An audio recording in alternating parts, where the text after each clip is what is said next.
Nah, untuk akarnya ini seperti yang teman-teman lihat di sini kondisinya ngeflat ya. Jadi mendatar seperti itu. Nah, kenapa saya bikin seperti itu? Karena kedepannya kita kan harus mengepres akar lagi di sini.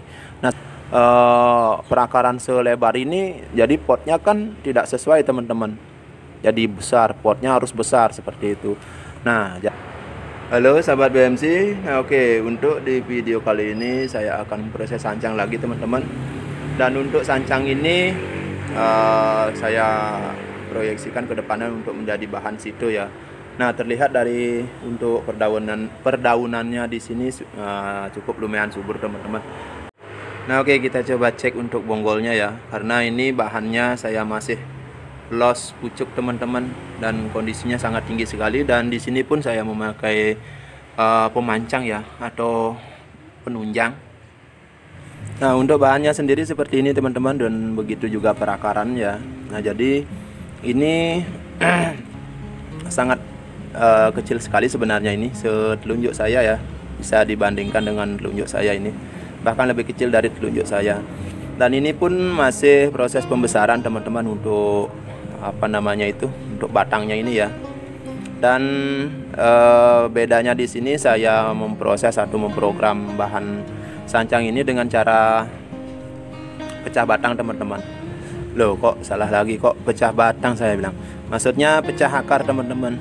Nah, ini di sini kebetulan di sini kan ada pemecahan ini ya. Maksudnya cabang gitu ya. Cabang akar atau anak akar, dan saya pecah jadi dua. Nah, begitu juga di sini.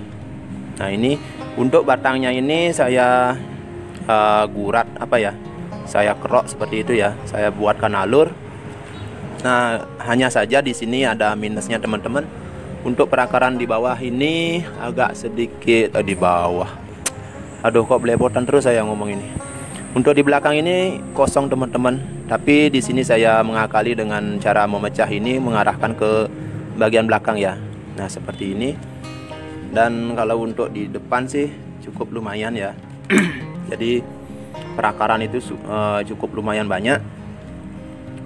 Nah, untuk kedepannya ini saya akan jadikan apa namanya, bahan sancang situ teman-teman.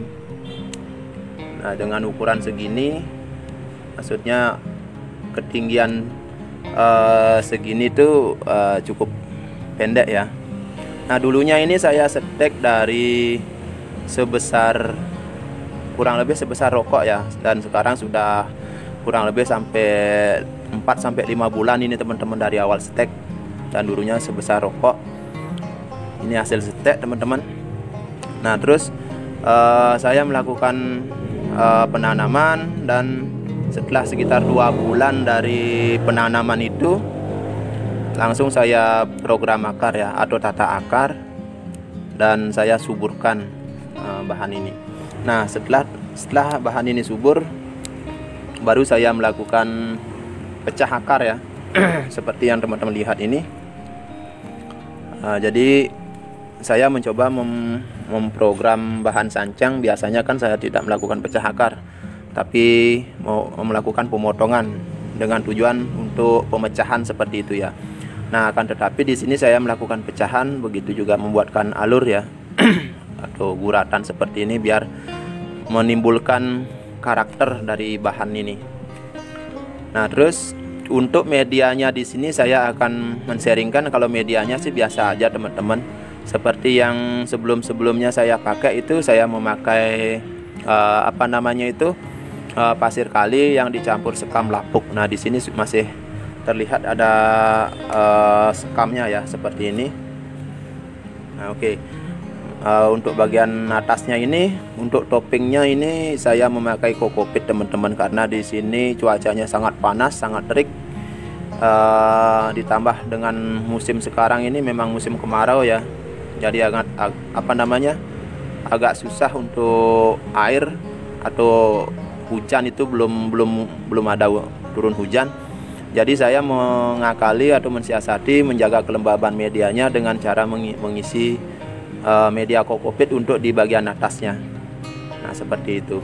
Nah, oke, sedikit saran dari saya ya. Nah, seandainya teman-teman mau membuat bahan sancang sito nah atau mame. Nah di sini lagi saya tegaskan, saya jelaskan, saya sharingkan karena sebelum-sebelumnya saya sudah sering membuat konten untuk ukuran daripada membuat sancang situ atau mame. Nah di sini karena ini untuk bahan situ, dulunya saya setek ini sekitar 1,5 cm teman-teman. Nah 1,5 cm dari mata tunas ini. Nah, dan mata tunas ini kan dulunya belum ada. Nah seperti itu. Nah jadi saya memotong atau mengupas kulitnya itu sekitar 1,5 cm. Nah anggaplah dari sini nih sampai sini 1 cm. Nah tambah setengah senti seperti itu. Nah kenapa ini jadi bahannya tinggi ya? Karena akarnya ini yang membesar teman-teman. Akarnya yang membesar. Nah akar itulah yang akan mengangkat ketinggian atau menambah ketinggian lagi. Nah makanya kalau untuk bahan sito ukurannya itu ya 1,5 sampai 2 sentian lah maksimalnya. Karena nantinya untuk terusannya ini akan sekitar anggaplah di sini 2 cm. Nah di sini kita kasih 1,5 cm ini. Nah jadi kan sudah sekitar 3 sentian, baru kita ngepres lagi. Nah kita buat terusan lagi, 1 cm lagi. Nah itu kan sudah mencapai 5 sentian. Nah belum ditambah nantinya dengan perdaunan, perantingan mahkota sampai mahkota itu. Nah itu akan mengejar mencapai maksimal 10 cm, sedangkan itu kita kan dituntut untuk membuat di bawah 10 cm. Nah itu untuk bahan mame, bahan sito. Nah beda halnya kalau bahan mame. Kalau mame kan di bawah 15. Nah seperti itu teman-teman. Nah oke, kita bahas di perakaran ya. Nah untuk akarnya ini seperti yang teman-teman lihat di sini kondisinya ngeflat ya, jadi mendatar seperti itu. Nah kenapa saya bikin seperti itu? Karena kedepannya kita kan harus mengepres akar lagi di sini.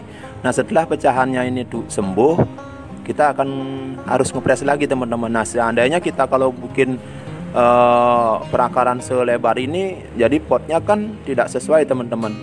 Jadi besar, potnya harus besar seperti itu. Nah jadi di awal saya membuat perakaran ngeflat seperti ini, mendatar seperti ini karena ada tujuannya teman-teman. Jadi kita nantinya seandainya kita press di sini, nah pecahannya itu atau anak akarnya itu baru kita arahkan ke bawah. Kita kasih tatakan yang lebih kecil seperti itu. Karena tujuannya di sini biar mendatar dulu baru menurun, baru masuk ke media, biar kesannya nanti mencengkram seperti itu ya, kokoh seperti itu. Nah di sini tentang proses ini saya tidak ada maksud untuk menggurui ya teman-teman, karena saya pun juga masih belajar, masih pemula. Jadi intinya di sini kita sharing ya, kita belajar. Nah untuk bahannya ini saya tidak banyak melakukan pemrosesan atau pengarahan atau pemotongan teman-teman, karena di sini saya masih mengejar besar batangnya. Saya belum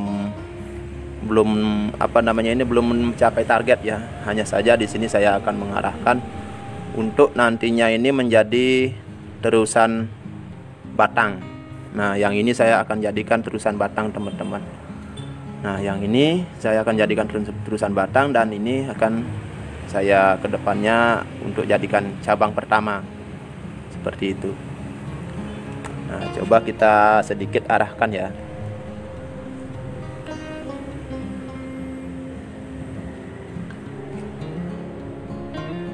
Dan untuk targetnya ini biar ada gambaran saya akan membuat besar batangnya ini kemungkinan sekitar ya sebesar ibu jari lah. Kalau sudah sebesar ibu jari, kemungkinan saya akan lakukan pengepresan teman-teman. Nah, setelah sebesarnya ibu jari seperti itu, baru saya akan melakukan pengepresan. Nah di sini sudah ya, bagus ya kalau ini menurut saya. Nah ini kan ketinggiannya anggaplah ini sudah 2 cm ya, 2 cm bahkan lebih mungkin ini. Nah kita mengarahkan atau membuat terusan batang dari potongannya ini. Nah di sini kan coba kita perdekat lagi. Nah seperti ini teman-teman. Nah, nantinya kan kita akan mengepres di sini ya, memotong di sini. Nah, di depan sini ini kan sudah ada mata tunas, dan pastinya di belakang sini ada mata tunas. Nah, itu kita bisa gunakan untuk backgroundnya nanti. Nah, apapun kalau menurut saya itu memang harus diperhitungkan. Kita lihat dari titik mata tunas untuk kedepannya, karena agar tidak merepotkan seperti itu. Sebenarnya sih gampang aja, nantinya bisa disisip. Nah, seperti itu. Tapi kalau kita masih bisa membuat yang lebih mudah, kenapa harus nyari yang ribet kan, seperti itu ya teman-teman. Nah, ini untuk backgroundnya tadi. Nah, lanjut kita bahas ke terusannya. Nah, di sini kan ada mata tunas nih teman-teman. Nah, ini kebetulan sudah mengarah ke samping sini, dan di sini pastinya sudah ada mata tunas juga, kan gitu ya. Mata tunasnya kan berlawanan. Nah, ini kita bisa jadikan terusan untuk kedepannya teman-teman. Kita jadikan terusan naik seperti itu. Nah, ini kita bisa jadikan cabang kedua. Nah, oke. Nah, itu pun kalau kita sudah berhasil membesarkan terusan ini. Nah, seperti itu teman-teman. Setelah kita melakukan pengepresan ini, otomatis ini akan membesar. Oke. Nah, untuk cabangnya di sini sudah banyak mata tunas ini sebenarnya. Ini sudah banyak. Jadi untuk pilihan itu sangat leluasa untuk kedepannya untuk memilih mata tunasnya atau titik tumbuhnya. Nah, seperti itu teman-teman. Karena ini bahannya kecil, kita harus benar-benar memperhitungkan. Nah, seperti itu. Kita harus memperhitungkan dari awal atau mengkonsep dari awal. Nah, makanya berulang kali saya tegaskan, kita harus mengkonsep bahan itu dari awal seperti itu. Kita mau bikin apa, sito, mame, small, kan seperti itu ya. Nah, itu kita harus memang sudah konsep dari awal, karena ini juga pengalaman saya. Tanpa konsep, bahan itu tidak akan pernah jadi. Kalaupun jadi itu akan lama, karena kenapa? Di pertengahan kita akan rubah. Terus sudah di perjalanan kita rubah lagi. Nah, seperti itu. Kita harus konsep dari awal teman-teman. Kita targetkan ukurannya seberapa, konsepnya apa, seperti itu. Nah, oke. Seperti itu teman-teman. Untuk video kali ini saya hanya sharing pengalaman aja, atau tentang teori berproses seperti itu ya. Nah, sekali lagi saya tidak ada maksud untuk menggurui. Nah, seandainya dari senior-senior saya yang ada yang menonton, mungkin kalau ada salah kata, salah cara di sini, mohon untuk kritikan atau sarannya atau masukannya. Itu akan sangat bermanfaat dan membantu saya dalam memproses bahan bonsai untuk kedepannya. Nah, seperti itu. Nah, oke, sahabat BMC, saya rasa cukup sampai di sini dulu perjumpaan kita, dan kita ketemu lagi di video-video selanjutnya di channel Dharma BMC. Oke. Nah, semangat terus berkarya seni bonsai. Salam BMC Bonsai Mania Channel.